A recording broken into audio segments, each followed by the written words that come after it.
So this is an old Red Sea aquarium, and the old Red Sea aquariums have got a weir through the back here.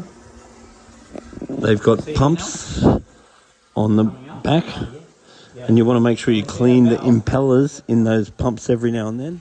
Which, if you fill that up with RO water, these tanks are very easy to level because you can pull the floor up and it makes it very easy to level. And these tanks come with a power supply here where you've got various items that you can plug in to correspond with the switches. Got the heater. We'd want a second heater for this tank. We've got some biomaterial there that we never want to clean with tap water. We only want to clean it in water from the fish tank. Then we've got the float switch, which is going to control the auto top up. Then we've got some filter socks that we want to clean out regularly when they get dirty.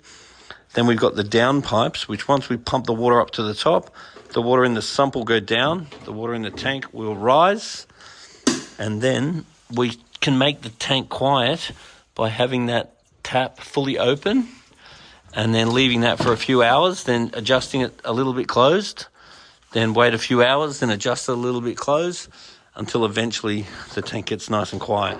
So what happens with this is the water is getting pumped up to the top. So you can see the water coming into the aquarium here.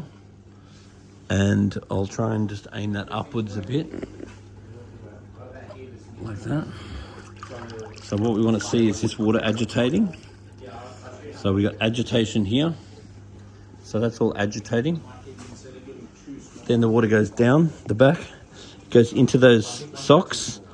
Those socks want to be cleaned on a regular basis. Then it goes past the biomedia. The biomedia must be cleaned in tank water, not tap water. Then you've got a heater. You actually want two. Then you're going to have a return pump. Now every single pump's got an impeller in it, so make sure that impeller is taken out and cleaned every now and then. And in the back of the aquarium there's a couple of also return pumps which you want to aim up. So if we just aim, see they're aimed down, we actually want them to aim up. Because what we want with them is surface agitation. We want the surface to get broken. And the surface being broken is what will allow gas exchange. Now the top is all lovely and broken. And that means we'll have good oxygen levels. And those lovely oxygen levels will keep the redox up nice and high.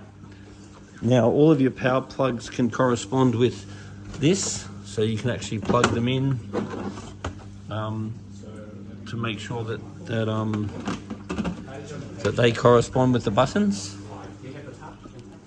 Then we've got to make sure we use water agent.